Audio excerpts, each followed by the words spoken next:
Hello students, आज मैं आपको क्लास 11th का चैप्टर नंबर 5 विधायिका को पढ़ाने जा रहा हूँ, जिसे आप बड़े ध्यान से सुनें।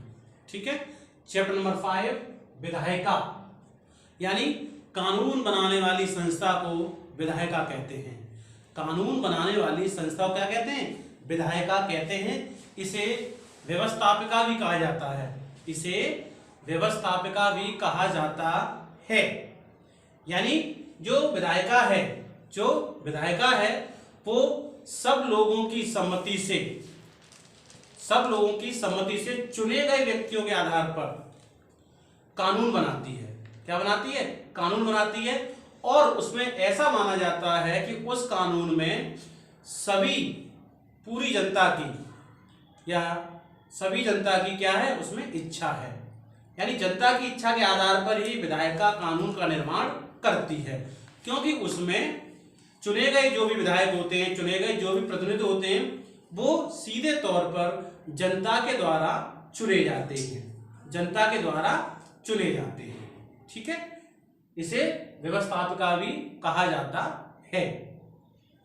आज के लोकतांत्रिक युग में, आज के लोकतांत्रिक संसार में जो विधायिका है वो दो प्रकार की है। जो विधायिका है उसको दो प्रकार के भागों में विभाजित किया गया है, जिसमें एक सदनीय विधायिका और द्विसदनीय विधायिका। एक सदनीय विधायिका और द्विसदनीय विधायिका। एक सदनीय विधायिका का अर्थ ये हुआ कि कुछ आज के समय में कुछ ऐसी डेमोक्रेसीज हैं, कुछ ऐसे लोकतांत्रिक देश हैं जिनके यहाँ एक सदनीय व्यवस्था सरकार में कार्य करती है, सरकार के तौर पर कार्य करती है। यानी वहां पर एक ही सदन होता है। वहां जैसे जिस प्रकार से भारत में लोकसभा के अतिरिक्त राज्यसभा होती है, जिसे अपर हाउस कहा जाता है, जबकि इन देशों में केवल एक सदन ही होता है जो सरकार चलाने के लिए जिम्मेदार होता है। ठीक है, जिसके अंतर्गत चीन है, बांग्लादेश है, श्रीलंका है और भी देश हैं। ये कुछ एग्जाम्पल के तौर पर मैंने आपको बता दिया। चीन, Bangladesh, Sri Lanka, Kenya, Tanzania, Zambia, ऐसे कुछ देश हैं जो एक सदनीय व्यवस्था को अपने देश में लागू करते हैं या देश में चलाते हैं। ठीक है, अगला है द्विसदनीय यानी जहां पर दो सदन सरकार चलाने में अपना योगदान देते हैं। इसका सबसे जो पहला उदाहरण है वो अपना भारत है। आपने देखा होगा कि भारत में द्विसदनीय व्यवस्था है, जिसमें एक लोकसभा और एक राज्यसभा। एक लोगों की सभा है और एक राज्यसभा है। लोकसभा क्या है?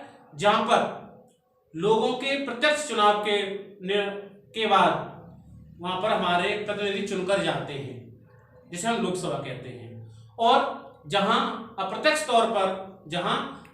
तौर पर हमारे द्वारा जो लोग चुने जाते हैं वे राज्यसभा में जाते हैं। तो यानी हमारे यहाँ जो द्विसदनात्मक व्यवस्था है, यहाँ पर सरकार चलाने के दो अंग हैं, लोकसभा और राज्यसभा।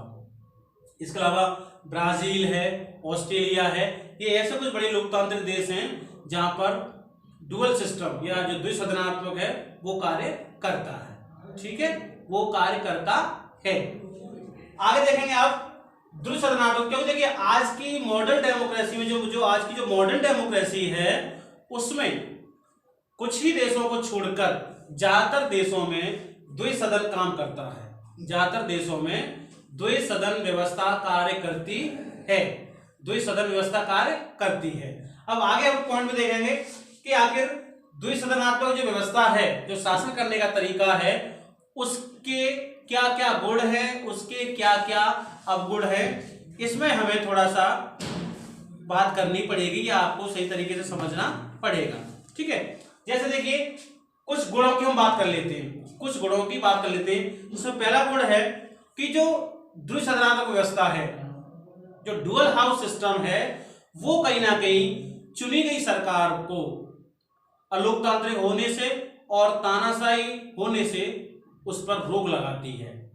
अलोकतांत्रिक होने से या तानाशाही होने से क्या लगाती है? रोक लगाती है। अमूमन क्या होता है कि जिन देशों में एक सदनीय व्यवस्था होती है, वहां पर उन्हें घेरने के लिए, उनका विरोध करने के लिए कोई और संवैधानिक व्यवस्था नहीं होती है। लिहाजा उन देशों में एक प्रकार से तानाशाही की अवस्था बनी रहती है, यानी वहां पर जो चुने गए लोग हैं वो सब कुछ कर सकते हैं। जबकि जहां द्विसदनात्मक व्यवस्था है, भारत जैसे देश में, दुनिया के और देशों में जहां दो हाउस काम करते हैं, जहां दो हाउस काम करते हैं, वहां पर यह बात का हमेशा संभावना बनी रहती है कि अगर एक हाउस अपनी सीमाओं को लांघेगा तो दूसरा हाउस उसकी सीमाओं को रोकने के लिए तैयार खड़ा हुआ है। तो इस वजह से जो सरकारें हैं वे अपने जिम्मेदारियों के प्रति सचेत रहती हैं। ये एक इसका एक अच्छा गुण है, जबकि एक सदनात्मक में ये नहीं पाया जाता है।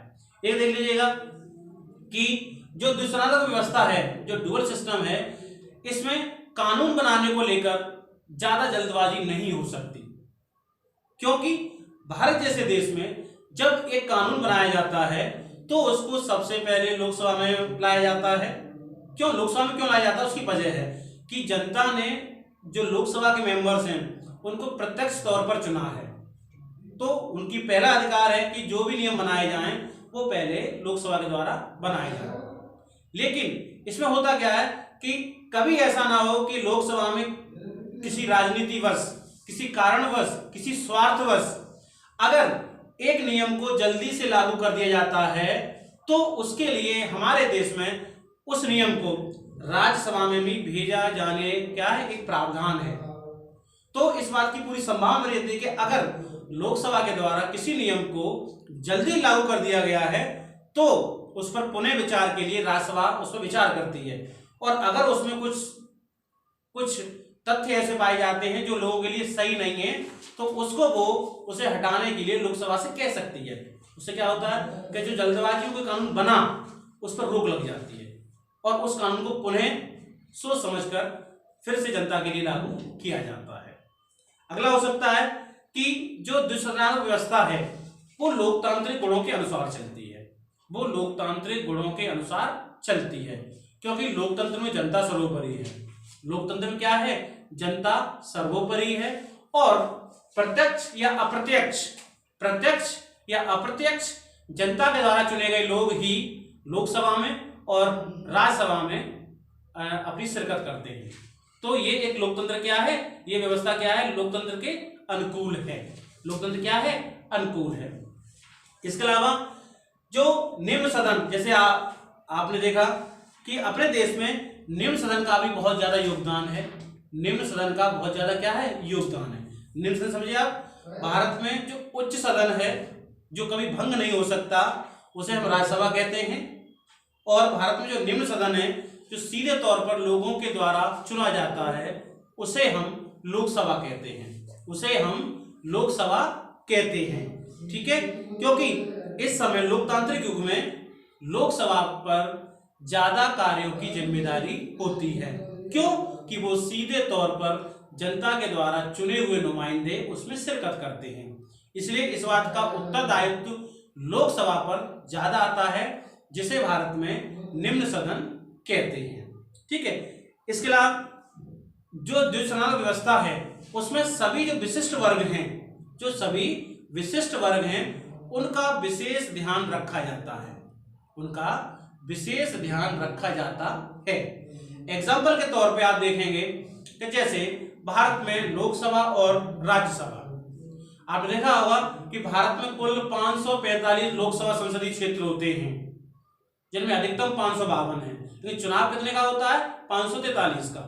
अगर उसके अंतर्गत दो आंग्ल भारतीय समुदाय के व्यक्तियों का चुनाव नहीं हुआ है किसी वजह से, तो भारत का राष्ट्रपति उन दो लोगों को नामित कर सकता है, उन दो जो वर्ग हैं उनके दो लोगों को नामित कर सकता है। इसी प्रकार से अगर हम राज्यसभा की बात करें तो 238 मेंबर, यानी 250 मेंबर्स में से 250 जो संख्या है अधिकतम हमारे यहाँ, उसमें से 238 मेंबर राज्यों से चुनकर राज्यसभा में आते हैं, जबकि जो 12 लोग बचे, जो 12 मेंबर्स बचे, उन्हें राष्ट्रपति जो अपने अपने क्षेत्र के विशेषज्ञ होते हैं, वैज्ञानिक होते हैं, खिलाड़ी होते हैं, साहित्यकार होते हैं, अभिनेता होते हैं, ऐसे लोगों को सरकार राष्ट्रपति के द्वारा, ऐसे लोगों को राष्ट्रपति राज्यसभा में मनोनीत करते हैं, ताकि उन क्षेत्रों की जो भी समस्याएं हैं वे वे सरकार के सामने आ सकें, वे सरकार के सामने आ सकें।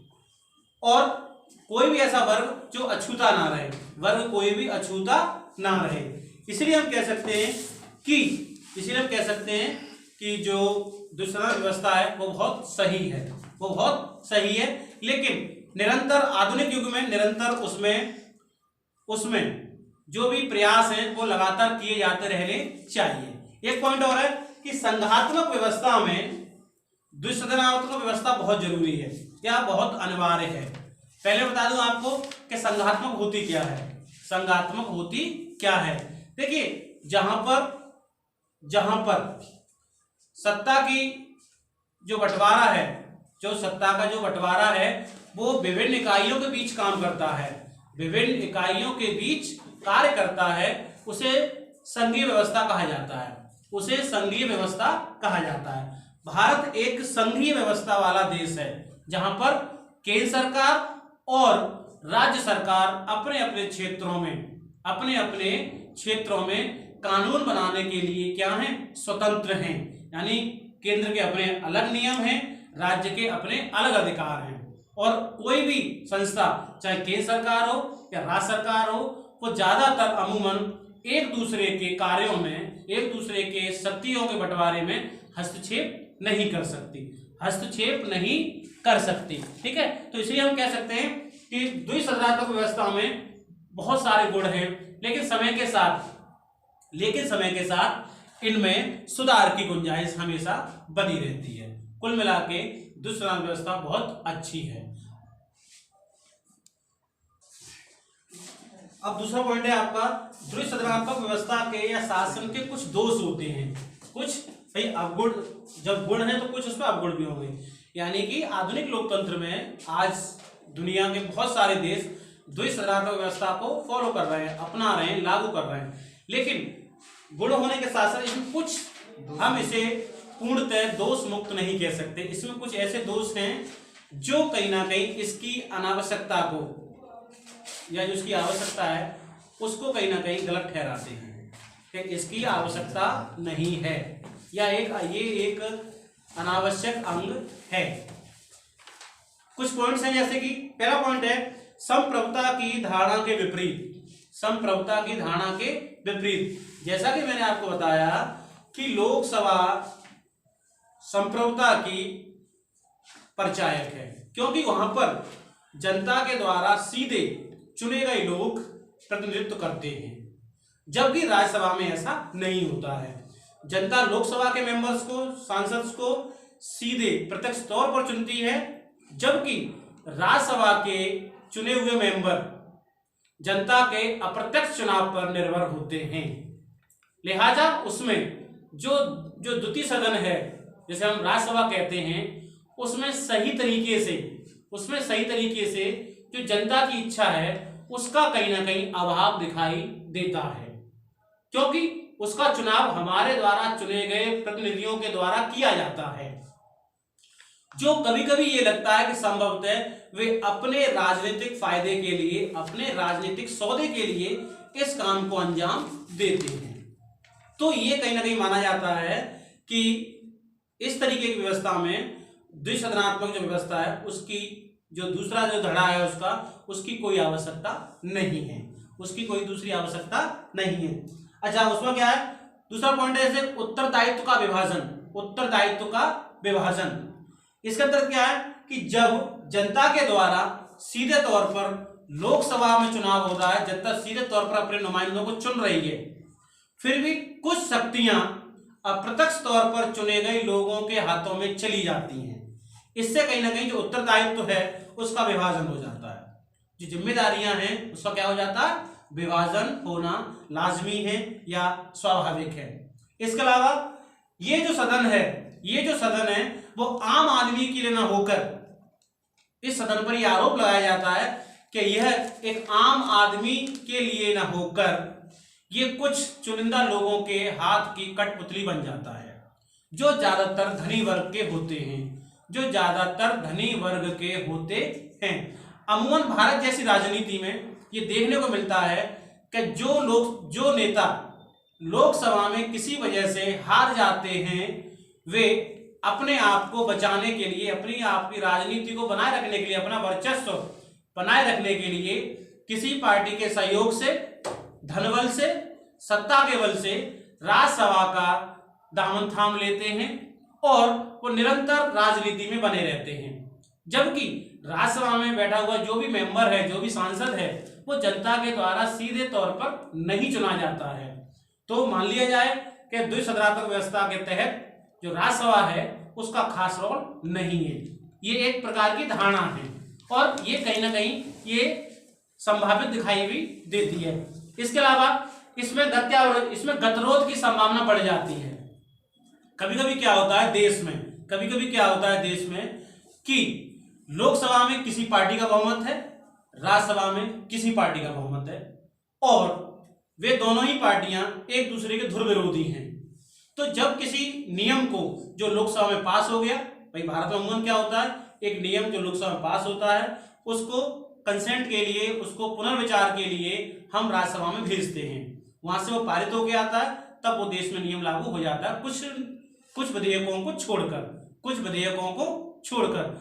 उस स्थिति में क्या होता है कि गतिरोध उत्पन्न हो जाता है, लोकसभा कुछ कह रही है, राज्यसभा कुछ कह रही है। उस स्थिति में भारत जैसे देश में संयुक्त अधिवेशन बुलाया जाता है। उस समय राष्ट्रपति के द्वारा जॉइंट सेशन बुलाया जाता है ताकि उस नियम को लागू कराया जा सके। तो यहां पर भी ये चीज दिखाई दे रही है कि जो गतिरोध है ना, वो बढ़ने की संभावना बनी रहती है, जबकि अगर एक सदन होगा तो उसमें गतिरोध होने का कोई संभावना होती ही नहीं है। ठीक है ना। तो ऐसे ये कुछ ऐसे अवगुण हैं द्विसदनात्मक व्यवस्था के, जो संघीय व्यवस्था में कुछ समस्याओं को देखते हुए, कुछ उदाहरणों को देखते हुए ऐसा लगता है कि संघीय व्यवस्था में द्विसदनीय व्यवस्था की कोई खास आवश्यकता नहीं है। लेकिन फिर भी कितना भी होने के बावजूद, कितने भी अवगुण होने के बावजूद, हर चीज में, हर व्यवस्था में कुछ ना कुछ गुण होते हैं। ठीक है।